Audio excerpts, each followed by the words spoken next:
everybody, how's it going? I hope your Monday is off to a great start. It's been pretty good. I guess we're about 4:30 in the afternoon here, so I hope it's been a good day for you.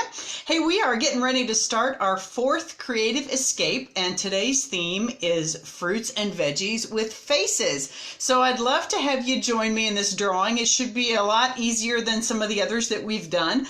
So would encourage you to grab a piece of paper and a pencil and come hang out with me and let's draw together. For those of you that are, maybe this is the first time you're seeing a video like this that we're doing, we are working on creative escapes for everybody, just to give you something to do as we're all, under stay-at-home orders, and maybe to provide some stress relief as well, and just a creative outlet for you to have some fun and just get a little relief from life at the moment. So we're going to go ahead and dive in. Let me turn this around so you can see what we are working on today. And we are going to make a tomato and a pear with faces. So you can obviously do this with any fruit or vegetable that you would like. Feel free to look up reference photos out there on the internet. There's all kinds of great things that you can use to help you. But we're going to go ahead and dive in with these. So if you haven't done so already, grab a piece of paper and a pencil. And we're going to start with our pear. So let me move this out of the way. All right. I always love doing cartoon faces. They not something I do a lot of, but they're so fun. And you can just gives you a lot of freedom to play and have a good time. So we're going to start with just a basic pear shape. Okay, so we're going to, pick a place on your paper that feels good to you. And give yourself kind of a starting point that will be the middle of the top of the pear. Going to encourage you all at home to draw lightly so that it's easier to go over it with your colored pencils or markers when you're done. I'm going to push a little harder so that maybe it'll show up on the video a little better for you. Okay, well, we're going to start with a basic pear shape. So we're going to do kind of a semicircle-ish shape here on the top. Okay, and I always like to work to the left first and then back to the right, so I'm not trying to look across my hand to try to match the shape that I've drawn. Okay, and then we're going to bring that out and dip in just a smidge, and then we're going to pop it back out for the bottom of the pear. Okay, and I'm going to repeat that over here on this side. Okay. And as always, I kind of like to work, side to side a little bit, sometimes back to front. You do what works good for you. There's no one correct way to get the right answer in art, which is one of the things I love about it, okay? Let's see, I'm going to give myself a bottom to the pear, and we're going to push the shape out just a little bit. Again, it's completely fine if you make a mistake or need to refine your shape a little bit. That's why we have erasers, yeah? All right, so just get yourself a good pear shape going there. All right, and then if you have an eraser handy and you need to clean some things up, feel free to go ahead and do that. Again, if you're drawing along at home, you want to keep your lines fairly light. Again, I'm pushing harder so that hopefully you can see them better. Video quality is not fantastic on Facebook, but I'm so thankful for the technology that allows us to connect while we're all staying at home and being safe. So hope that all is well with you guys today. All right, just refine this pear shape a little bit. All right, how's yours coming out there? Hopefully you're doing well. We're going to stick a little stem on top of this guy's head real quick. So give yourself kind of a place to start. We're going to come down into the top of the pear just a little bit and do just a little curve right there. Okay, and then we're going to curve that out as we come up and curve around to the right.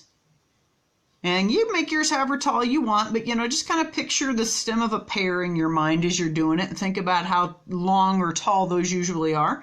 And then we're going to come back to the right hand side and take that vertical as well. Kind of echo our shape a little bit, but we're going to get a little more narrow as we come up to the top. Okay? And then we're going to put a little leaf shape on there. So we're going to curve and do a dip down and bring it to a point. And then across the top, we're going to do the same thing. Kind of flow out of that stem a little bit if you can. Curve it up, bring it down, and give it a little dip right there maybe. Okay, and if yours is going a different direction, that is completely fine. And then we're going to put a little vein in our leaf right here. And if you want to add a couple little ones off to the side, you're more than welcome to do that too. Again, grab your eraser and erase the top of the pear that we drew through with the stem so you don't get confused as to which part you're keeping and which part you're getting rid of. Okay. All right. And then we're going to give our pear a face next. Okay. So I always like to start with the eyes, and you can think about what kind of a mood you're in and what kind you want to, what kind of expression you want your pear to have. But, you know, I'm always trying to find ways to be happy and more joyful and trying to look at the positive side of things. So my characters today are going to have some just smiling, happy, joyful faces, but you feel free to make yours be a little crazy. If you're feeling stressed out, give them some crazy, you know, tops and leaves and stuff on their heads if you want to, and some crazy looks in their eyes. Or if you're feeling frustrated and you need to express that, you can certainly do that with the eyes and face on your creatures that we're making today, okay? So I'm going to start with just an upside down U shape here for the eyes of my pear. Kind of like so. And you can make yours as tall or as short as you want. I'm going to try to repeat that shape over here on the left. And if need be, you know, give yourself a reference point. How tall does that need to be? Okay. And how low does it need to be on the bottom? Here we go. Again, would encourage you to draw lightly with yours so that it's easier to color over with your colored pencils or markers, okay? All right, then underneath the eyes, I'm going to do a little curve shape like this to kind of reference this guy's cheeks a little bit. Okay, bring it down on the sides just a smidge. Okay, and then we're going to do the colored part of the eye, so we're just going to echo the top shape of our eye like so. And then we're going to do that one more time on the inside for the black part of the eye. Just like that. Okay? And then at the corners of his eyes, I'm going to give him some laugh lines. So it just kind of helps accentuate that he's kind of a happy guy. Okay? So 3 little lines that come out of the corner of the eye, just like so. Okay? All right. And I think I'm going to adjust the edge of my pear shape just a little bit here. Give it a little more space next to the eye like this one on the right has got. So we'll just pull that out a little bit and then kind of clean that up. There we go. Okay. Next thing we're going to do is give him some eyebrows. So I'm going to do kind of a sideways teardrop shape, I suppose you could think of it like. The wide part of the teardrop is going to be towards the center of the face. I'm going to try to echo the curve of the eye just a little bit and then bring it to a point here. And then we're going to connect our teardrop shape on the top like so for the eyebrow. Okay, and then we're going to just try to do the mirror image of that on the other side. So your teardrop's going to point to the left this time. Again, the wide part here in the center.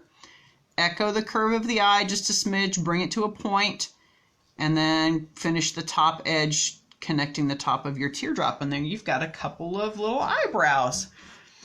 Okay, all right, next thing we're going to do is a nose, and I love doing simple noses, especially with the kids at school who maybe are a little nervous about doing cartoon faces because they've never done it before. So one great, really easy way to do a nose is just to create a letter C, just like that. You decide how big it's going to be, just a simple letter C, which is really fun. Okay, all right, so next we're going to give our pear a really wide smiling mouth.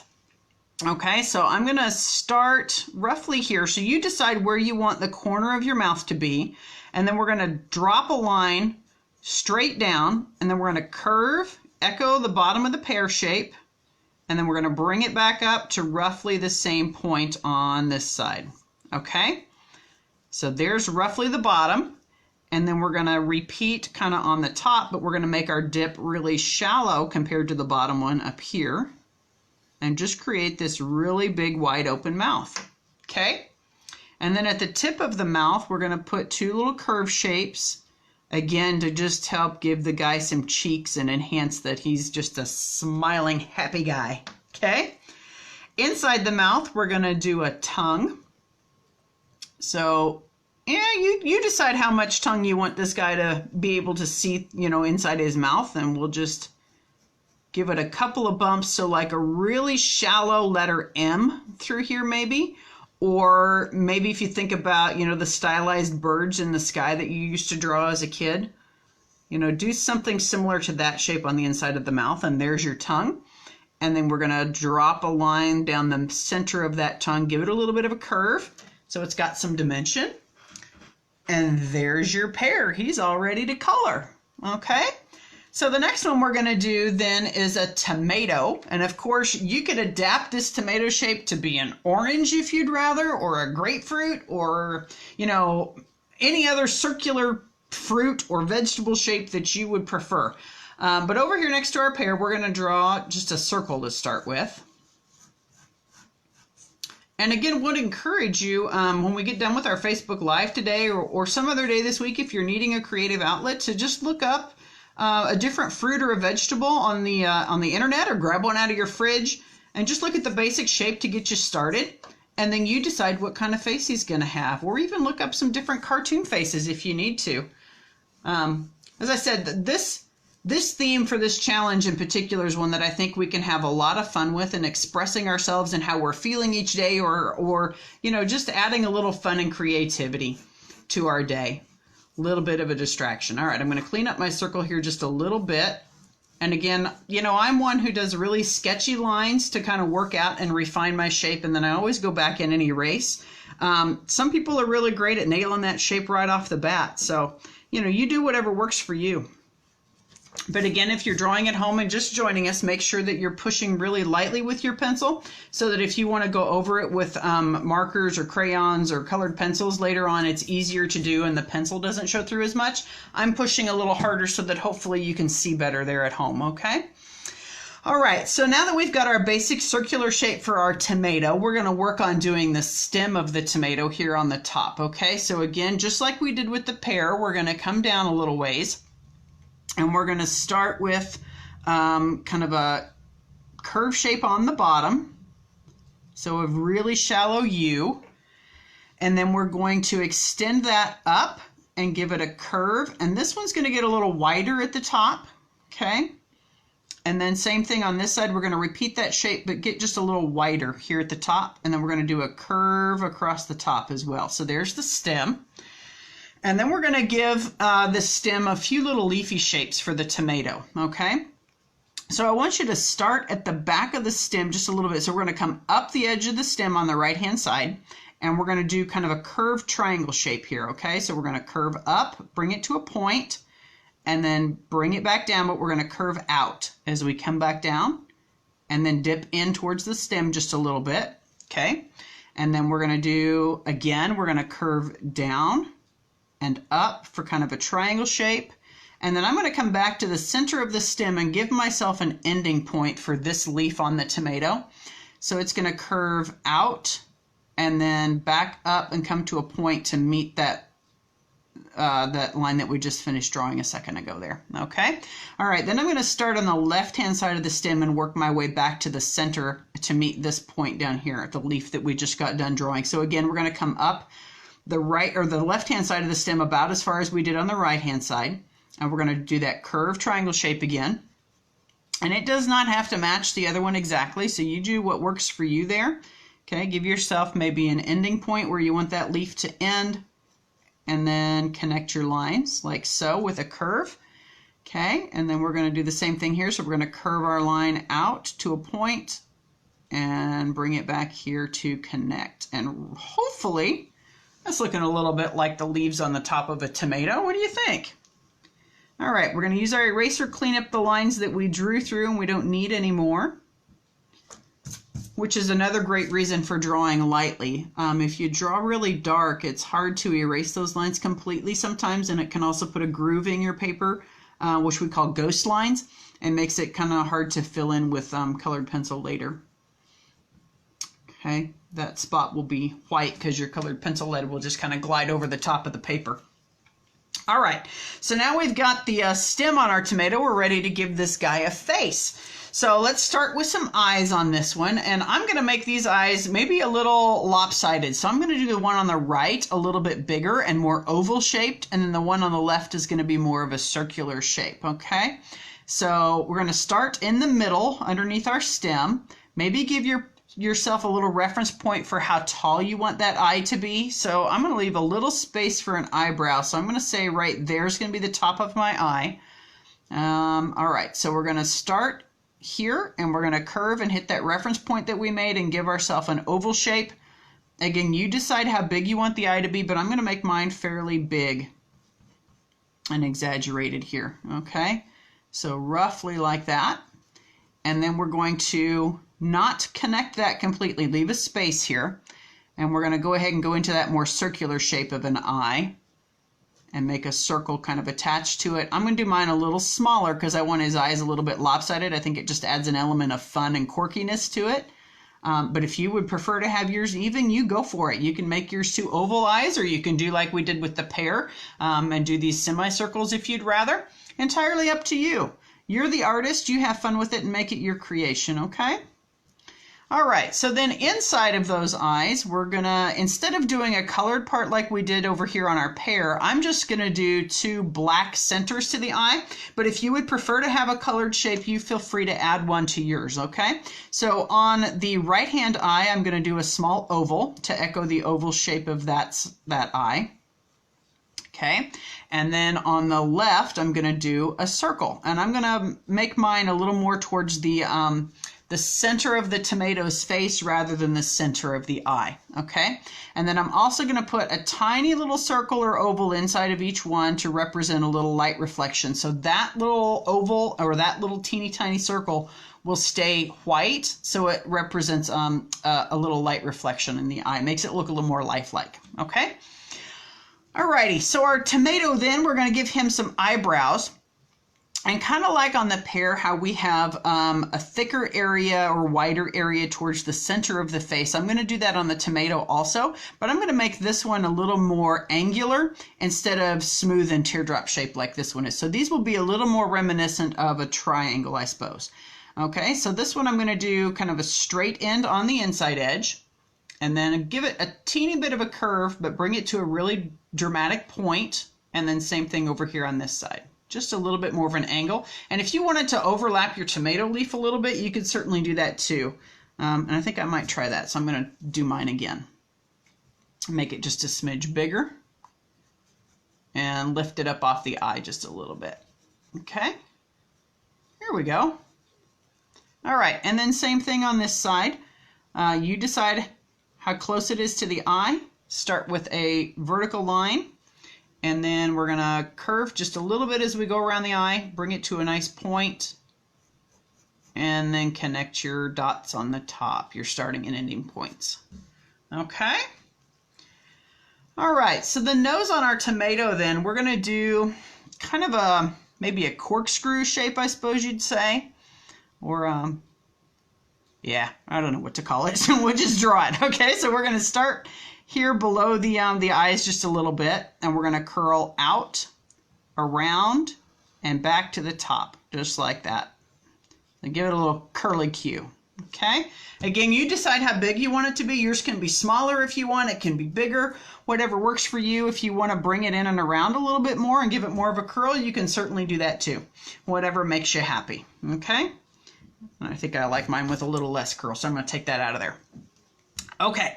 Then we're going to give this guy a nice big smile. And his smile is going to be a little offset. So instead of being directly under center like the pear smile is, we're going to put the tip of it over here. And it's going to be a little bit more of a triangle shape. Okay? So I'm going to start underneath the nose first. And we're going to do just a really big slanted line with a little bit of a curve to it. So we make sure he's smiling. Okay? Roughly like that. And then give yourself an ending point for your mouth, and it's going to come to a triangle point. So I think I'm going to do mine right here, and it's going to be a pretty drastic point. Okay, give it a little bit of a curve if you want to as you're going up. Okay, and then this side, maybe we'll have a little bit more of a curve to it. But very, very angular mouth. Okay. All right, again, we're going to put the little curls on the end of the mouth just to accentuate that it's a nice smile for our tomato, like we did with our pear. Okay. And then I'm also going to go ahead and put a tongue on the inside of the tomato. But again, maybe you want to do some teeth in yours, top and bottom, or maybe just top. Maybe you don't want a tongue in there at all. Entirely up to you. Again, you're the artist, so you make it so that you're happy with what you're drawing, okay? So again, we're going to do the really gentle letter M shape here. Okay, and a curved line down the center, just like that. Okay, so clean up any shapes that you want to, and then we are ready to do some coloring with our colored pencils if you happen to have those handy.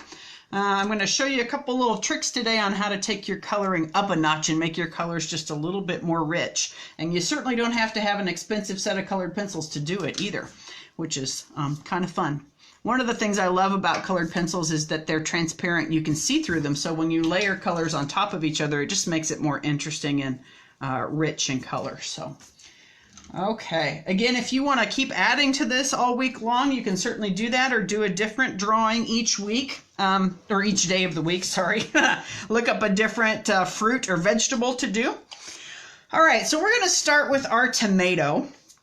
And last week, I don't know if you were with us, we talked a little bit about the color wheel in art. So again, if you just, for a refresher, in case this is your first time learning about the color wheel, artists use it to kind of help organize colors and figure out what colors to layer together and to use for shadows and stuff. So if you think about a rainbow that you bend into the shape of a circle, start with your red at the top, okay? And then you're going to work your way around the rainbow. So it's red, orange, yellow, green, so red and green are opposites, blue, and then violet or purple, right?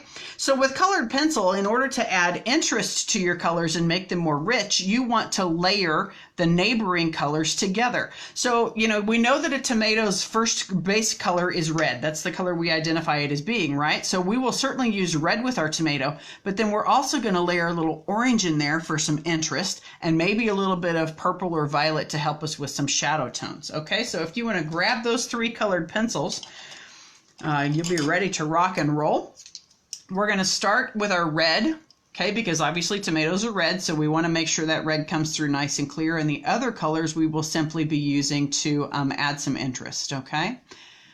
All right, when I do colored pencil on my flowers and Celtic crosses, I always do very, very light layers, one on top of another, so that I can get the most rich color possible. But it takes a lot of time to do that, and I think at this stage, we're probably wanting more instant results than that. We don't want to spend hours on end working our tomato, probably. So I'm going to push a little harder and get just a nice, even layer of color down here, okay? So if we're talking about, say, a pressure on a 0 to 10 scale, where 10 is pushing as hard as you can, I'm probably doing a 4 or a 5 pressure here. And I'm using tiny circles that slightly overlap to get an even layer of color down without streaks, okay? And again, if you're doing this at home, you might want to make sure that your pencil lines are really light before you start this. As I would assume you'll notice on my drawing, hopefully the video is clear enough that you can see, the pencil lines are going to show through my color as I work. I'm going to leave them dark so that you can make sure that you can see as well as possible. But on your end, again, I would encourage you to lighten those lines up before you start coloring. Okay. I'll pick up the pace here just a little bit so I'm not taking too much of your time today.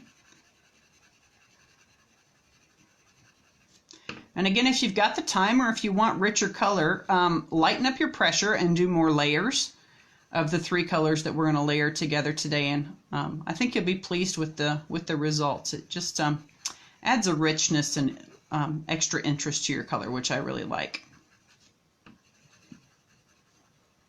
Or if you're someone who likes more instant results, grab your markers and go at it. Nothing wrong with that either.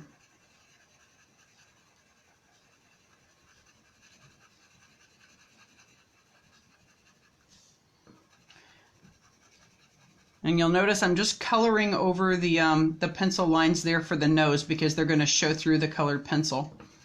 So it just makes it a little easier to color without having to worry about working around those lines. You can just go right over them.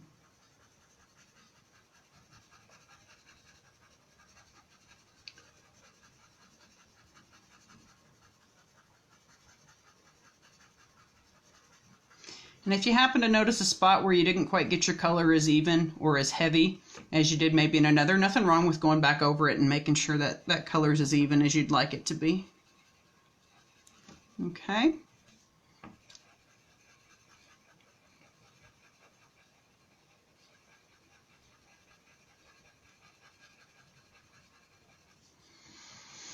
I don't know about you guys, but coloring is something I find really relaxing. I don't know if it's just the repetitive motion of it or what, but it can be a great way to relieve some stress.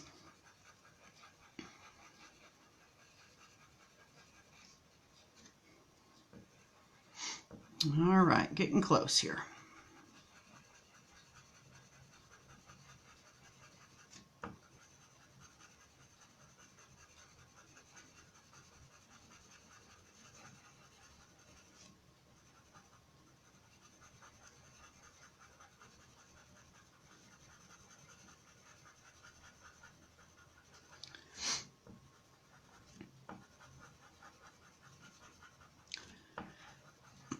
You'll find as you're putting down color that if you have a blunt pencil rather than a sharp pencil, that it's easier to put color down without getting too streaky. The other thing that I do often when I'm working on my flowers and Celtic crosses is instead of using the point of the pencil up like I am now, I'll set the pencil on its side and grab it towards the back, which allows me to get a more even application of color, lighter circles, and it helps to keep me from pushing too hard so I can get more layers of color down, which again adds to the richness of the color. Allows you to get a little more depth in there, which I really like. But for our purposes today, pushing a little harder, using the point of the pencil a little bit more, but again, it's a blunt point so that the color goes down a little easier and more even. Okay, working around here, and then we'll go ahead and do our next layer of color after that. So again, to add interest in any color that you're working with or any area of color, you want to layer a very light layer of the color that you started with its neighbor, okay? Or in art we call that analogous colors. They're beside each other on the color wheel, or think of them as beside each other in the rainbow, right?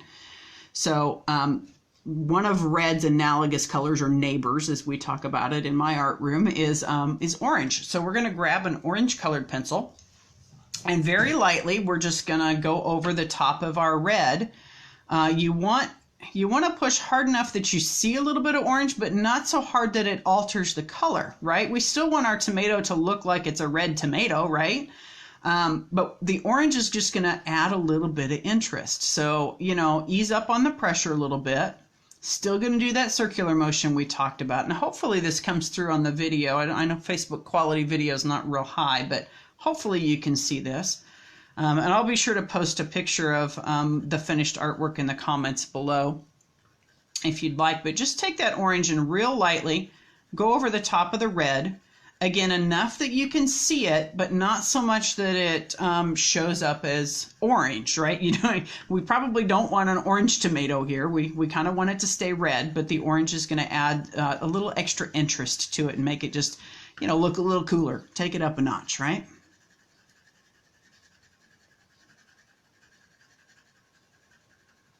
Again, circular motion. Nice even layers of color so you don't get real streaky, okay? And you want those circles to overlap a little bit. And again, a blunt pencil will help you to do that, or use the side of the pencil rather than the very tip, okay?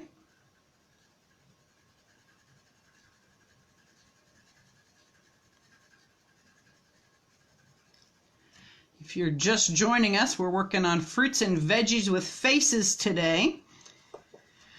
I already got them drawn out, and I will. You can always catch the replay to draw with us a little later if you want, or I'll post it at the bottom of the blog that I've got, ginakern.com/latest. You can catch it there.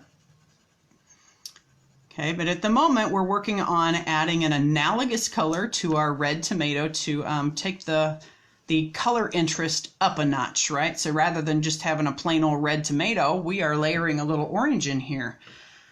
Hey, Brenna, what'd you say, hon? That's my cousin, guys. Forgot. Oh, yeah, put it on your calendar, hon. That'd be great.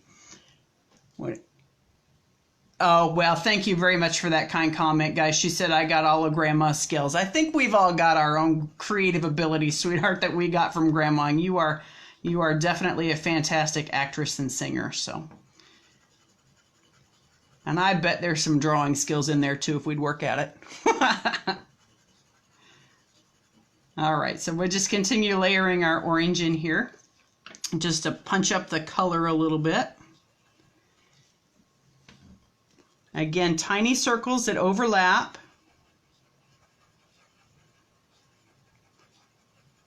And the tiny circles we use just because it helps us to put the color down more evenly and avoid streaks. Some people are really practiced at it and can do it well with a more linear or side-to-side motion. So if that's you, go for it.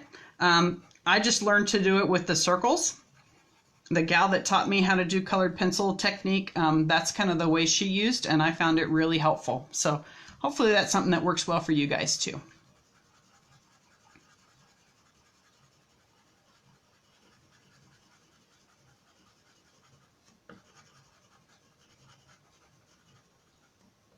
All right. And again, you can do as many alternating layers of these colors as you want and have the patience for. When I'm working on my flowers and Celtic crosses, it's not unusual for me to put 30 layers of color in one spot. Again, I do it that way because it creates really rich, deep colors that I think are more interesting and eye-catching. It also helps me to catch the realism of the flower a little better. But the paper that I work on also has more tooth to it, so it will hold more layers than just a regular piece of paper that I'm working on today will. But you know, again, add as many layers of these colors in there as you want and have patience for. The more layers you do, the more interesting the color gets.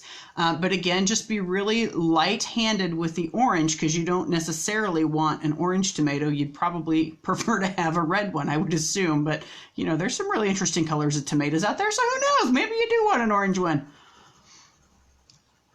All right, so finish up this little layer of orange. And then the next thing we're going to do here real quick is we're going to put just a touch of a shadow down here at the bottom. And there's a couple of ways you can do that with red. You can use green, which is red's complementary color. They're opposites on the color wheel. And when you layer opposites together, they create brownish shadow tones. The other way you can do it is to use the darker of the analogous color. So one of red's another analogous colors or neighbors on the color wheel is violet or purple. And that's the one we're going to use today just because I think it's simpler. And if you get a little heavy-handed with it, it's not going to create quite as drastic of a change as maybe the green would. Okay, it'll blend a little easier. So we're going to take our violet, I'm going to put it on its side, and I'm holding it way back here at the back so that I don't push very hard with it, right? When you grab a pencil at the tip, it's way easier to push harder than it is if you grab at the back, okay? So anytime I do shadow colors and I want to make sure that I don't get, you know, heavy-handed, I always grab it at the back. We're going to put it on its side, and down here at the bottom edges, we're going to put just a little hint of a shadow. So we're going to push a little harder, put a little extra purple at the outside edge, and then ease up the pressure and lighten it up as you come in. So you create this fade effect, right? Lots of people refer to that as an ombre now. I think it's a fashion term. I'm so out of touch. You know, I don't know.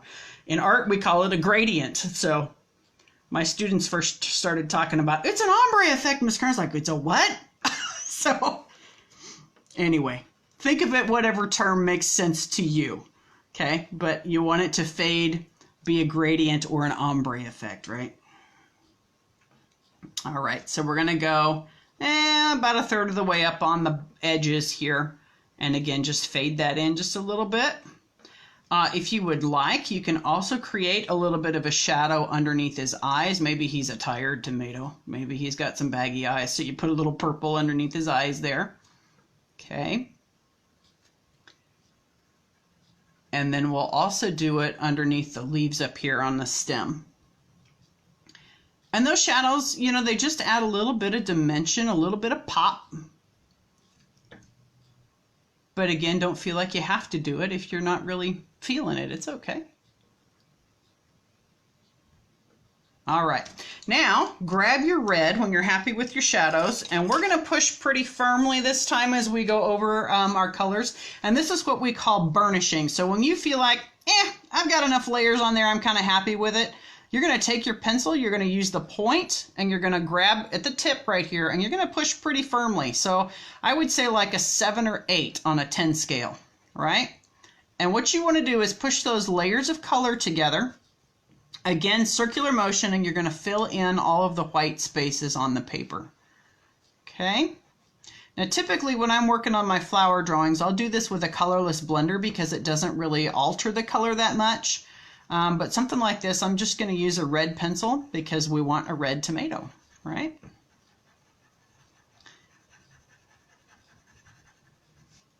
Tight circles that overlap.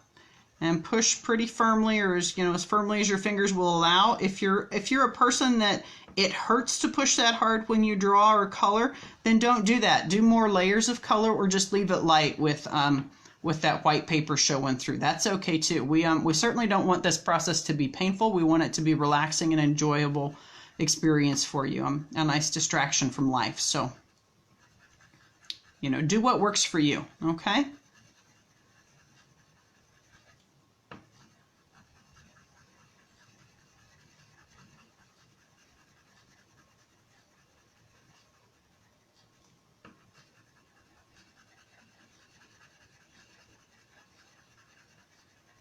Okay, I'm going to try to speed up a little bit so I don't take too much of your time. Might get a little bit streaky here, but hopefully not.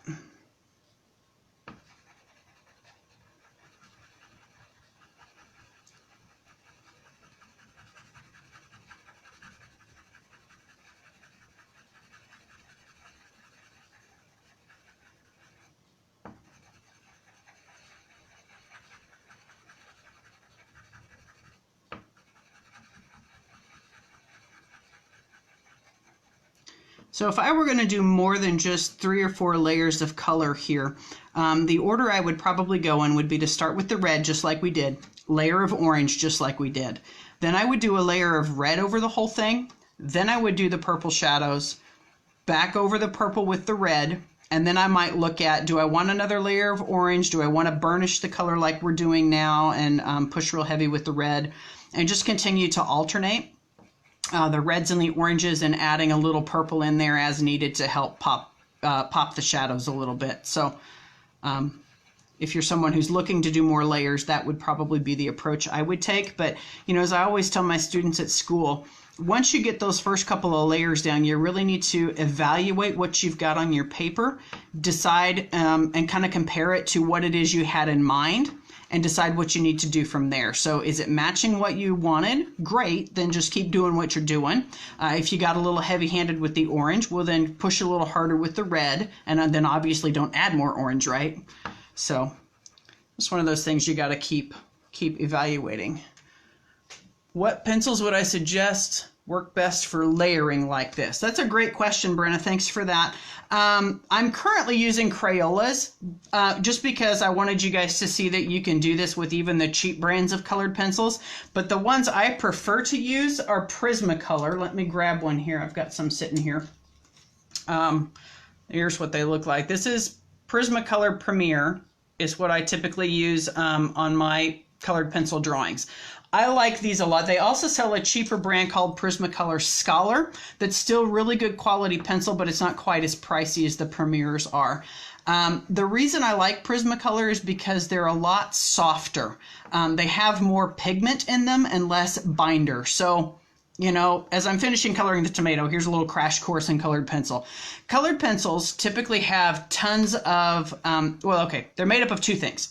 They're pigment, which is the powdered colored material, so that's the coloring agent that's in colored pencils, right? And then they have a binder. And pencil brands like Crayola or Prismacolor typically use wax as their binder. There's other colored brands that use clay or oil-based materials, okay? So Crayola has a ton of wax with just a little bit of pigment in it. Prismacolor has lots of pigment with a little bit of wax, and their wax tends to be softer. So it's just, lots of artists call it, it's like coloring with butter almost. It's really soft. and just gives you really bright, vibrant colors. So maybe more technical information than you wanted, but that's what I typically would recommend and use. But you know, each artist kind of has their own preference. So, and the kicker, if you do go ahead and invest in those Prismacolors, you want to be very careful not to drop them because they're super fragile. So, you know, like a regular graphite pencil, when you drop it and you go to sharpen it and the lead keeps falling out, that's because the lead inside's broken, right? Well, colored pencils like Prismacolor are more fragile than just a regular pencil, so be as careful as you can. I always get mad at myself when I drop mine on my hardwood floors. So, and mad at myself again when I go to sharpen them and the lead keeps falling out. So, you know, it's the way it goes. But all right, we're getting closer. What's that? Oh, good. I'm glad that's helpful, Brenna. Thanks. Big set of rose art. Yep. Rose Art's a lot like Crayola. It's one of those cheaper brands, and you're right, you do have to push really hard and lots of layers to get any kind of vibrant color. You're absolutely right. Yep, I think you'll really like Prismacolor if you've got the funds to invest in them. You might check out, if you're looking for investing in some, might check out a company called Dick Blick. Their web address is blick.com, BLICK.com. They usually have some pretty good sales on Prismacolor colored pencils, and I think they carry the Scholars as well. I think you can get a set of like 24 for, I want to say, under $20. Don't quote me on that, but it's they're usually pretty reasonable and a lot cheaper than someplace like Hobby Lobby would be. Now, don't get me wrong, I love me some Hobby Lobby. I can get lost in that store forever, but if you're needing something a little more budget conscious, you might try blick.com. Okay, so there is our red tomato. All right, so now we're going to work on the stem, and we're going to take the same concept that we were using with analogous colors and apply it to the stem. So I'm going to start with a dark green like this, okay? And we're going to lightly medium pressure some green onto the stem and the leaves here, okay? Again, that circular motion like we were doing before. And I would say about a 4 or a 5 pressure here. And again, that depends on how instant of results you want. If you're going to go for more layers of color, then ease up on your pressure a little bit. Okay. If you're wanting more instant results or faster results, push harder. Okay. But again, try to do the circles as much as you can, teeny tiny circles that overlap to get you a nice even color application. Okay.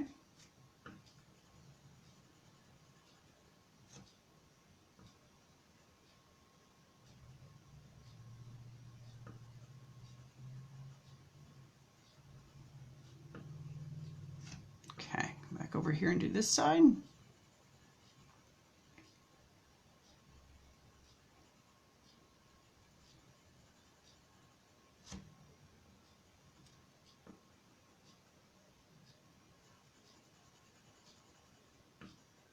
Okay.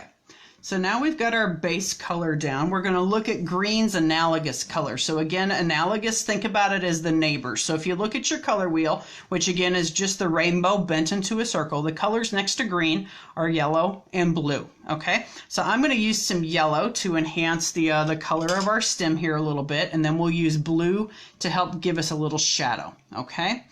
Again, to help create shadows, I also like to use complementary colors, which are opposites on the color wheel. So typically in my flower drawings, I would be using red to create a shadow with green. But there again, you have to be really careful when you do that because red is a super strong color and it can easily overpower your green. Okay, so make sure if you're going to do that, that you practice on a scrap piece of paper or something first so you don't mess up what you're working on so hard, okay, until you kind of get the hang of that. And anytime you use a complementary color, so if I were going to layer red and green together, I would always make sure to sandwich that red in between 2 layers of green. I would not put any other colors over the top of it. So like I would not take that red and put it on top of this orange or yellow because that's going to create an orange for you, right? So, all right. So we're going to take the green and go back over the top here of our yellow. I'm going to push a little lighter on this one for the moment because I want to leave some room for our blue shadow.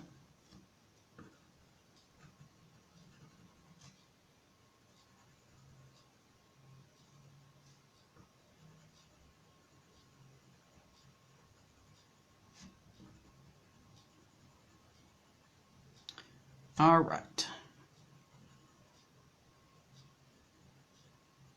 Okay, grab your dark blue next, and then we're going to think about where we want our shadow to go on our stem. Okay, so we did shadow at the bottom edge of our tomato, so that means our light source or our sun is kind of up here at the top, right? So if you think about where does that light hit your stem, that side's going to be the lightest, and we want our shadow on the opposite side, right? So we're going to take our blue and put the shadow on the back side of the stem here on the right side.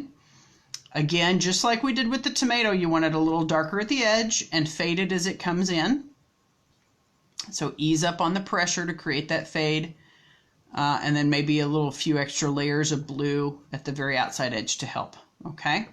And again, we'll do that with the bottom edge of each leaf, okay? So a little darker here. Hopefully that's coming through on video for you.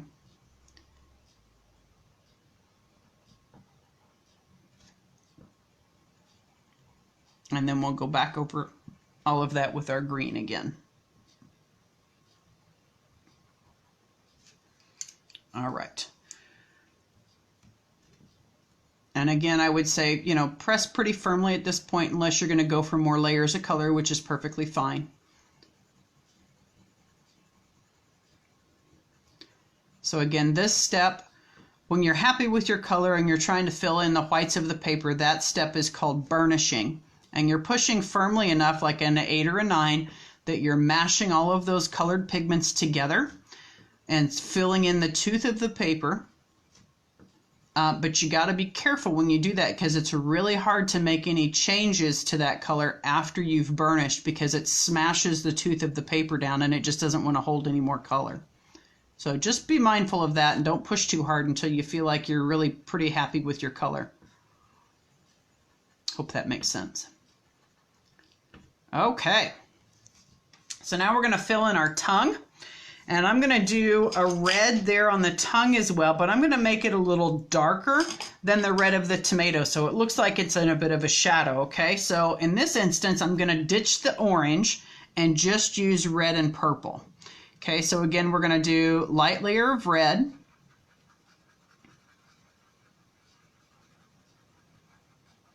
If you wanted to layer some orange in here, certainly nothing wrong with that. You can certainly do that too. Just push a little harder with the purple to help create a shadow. In fact, maybe we'll just go ahead and do that. How about that? Okay, so we'll put a little layer of orange in here, and that way you can see working with both analogous colors, which is typically what I do in my flower drawings. Okay, so layer of orange. Then we're going to grab the purple. And we're going to push a little harder with the purple this time. Now, again, you don't want necessarily a purple tongue, right? The goal for us here is a darker red. Is what I had in mind. So we're going to push hard enough with the purple that we can see it and it tones down our red a little bit, but not so much that it changes the overall color of the tongue, right? And again, you could do this with a green instead of a purple if you wanted. But just be mindful that green's going to alter the color more so than the purple does, okay? All right, then grab your red, and we're going to push pretty firmly and fill in our tongue here.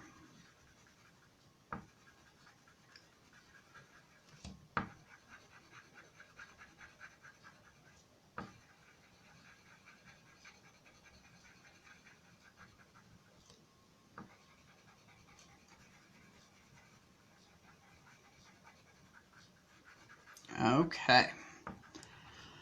All right, so last color to do is to grab some black. Now, black, we're going to fill in our eyebrows.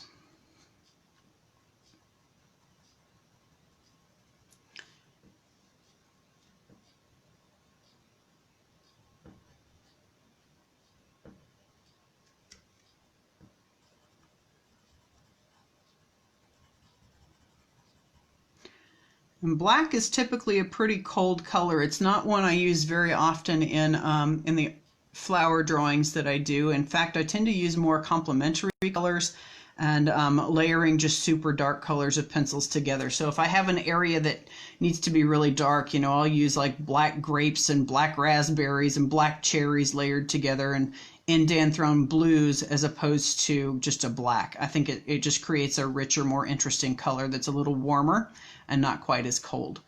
Okay, all right, so when we're doing our eyes here, you want to make sure to work around the light reflection that we added in there. Okay, same thing on this side, work around that little light reflection.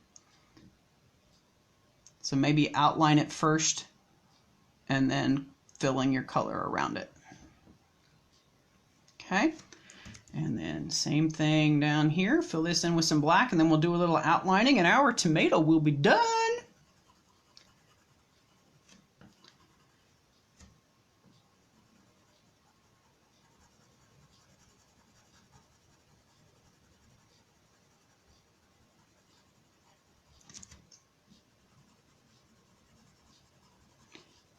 And then I'll give you a quick walkthrough on what I did with the pear and turn you loose to work on that on your own. Unless there's some questions or something you want demonstrated, please feel free to type that in the chat and I'll be glad to do that for you.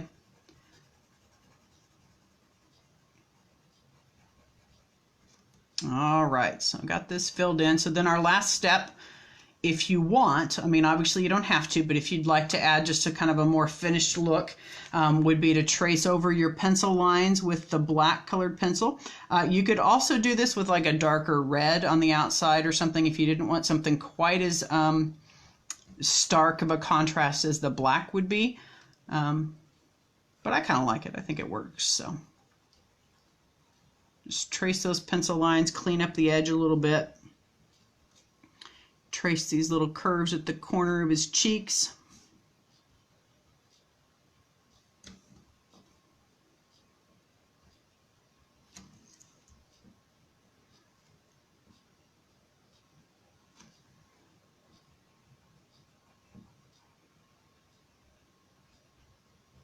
All right, trace this curly Q nose here.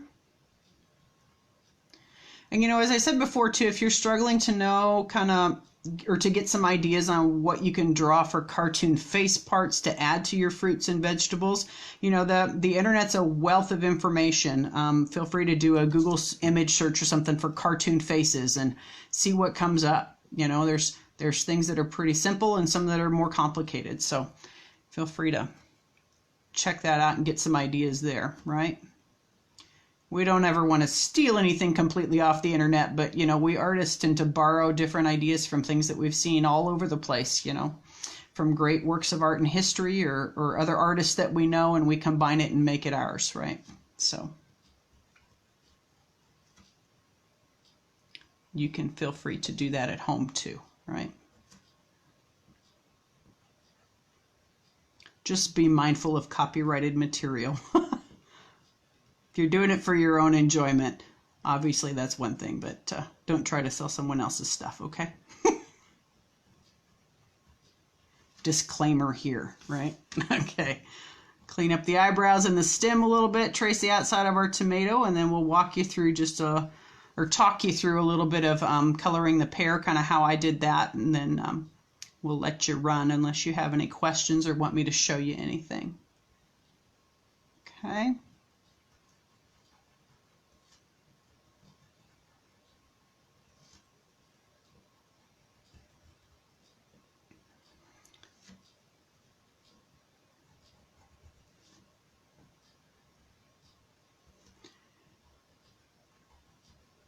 My edges are getting a little bit soft here, so one way you can avoid that is to just make sure you keep your pencil sharpened.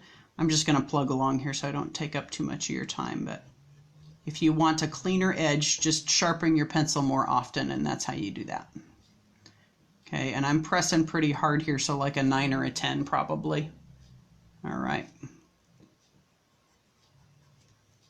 Which can get a little hard on your fingers after a while, so take a break if you need to take a break.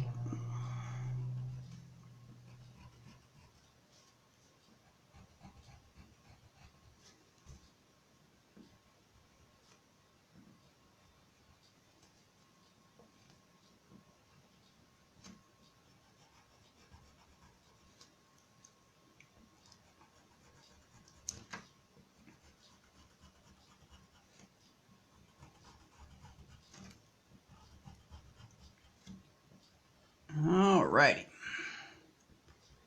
All right, so there's our tomato. Let me grab the finished drawing that I did earlier today, and we'll talk about this pear just a little bit. So there's what I did with the pear. You can see I did mainly just different shades of green for the body of the pear, the tongue, the eyes, and the leaves and stuff. So I used the yellow green from Crayola for the body of the pear, and then I did yellow as its analogous color. Okay, so a layer of yellow green, a layer of yellow, a layer of yellow green. And then for the shadow down here at the bottom, I did just a regular green. Okay, so just like we did with the purple on the tomato, you'll do a layer of green down here. Again, darker at the edge, faded up as it comes in. Okay? For the stem up here, I did just like we did the stem on the tomato. So it's a layer of green, a layer of yellow, a layer of green, and then a little bit of blue to help accent that shadow. Okay? The leaf up here, I did yellow-green to start with, and then I did, instead of yellow like we did for the pear, I did a layer of green up there because I wanted it to be darker than the pear. Okay, so this is yellow-green, green, yellow-green. Okay, and again, you can use a little bit of extra dark green out here at the edge to create your shadow, and just a dark green line to create the veins of the leaf. Okay, that's the same process I did for the eyes right here. And then for the eyebrows and the tongue, I did green, blue, and green to create those. Okay, so hopefully that helps you and gives you some ideas on how to do your pear. Let me grab the phone here. I'm going to turn it around so I can see you here just a second. Whoop. Sorry, get my fingers out of your way. There we go. Hi, guys. So hopefully that helps. If you have any questions, do be sure to type that in the chat, and I'll make sure I come back and answer those for you a little later. Or would love to have you post your drawings as well. I'd love to see those and see what you create on your end. So hope this has been helpful. I look forward to seeing you all again next week. I believe our theme next week is amusement parks, if I remember right. But do be sure to check back on Sunday for that. And until then, take care, stay safe, and we'll talk to you soon. Bye-bye.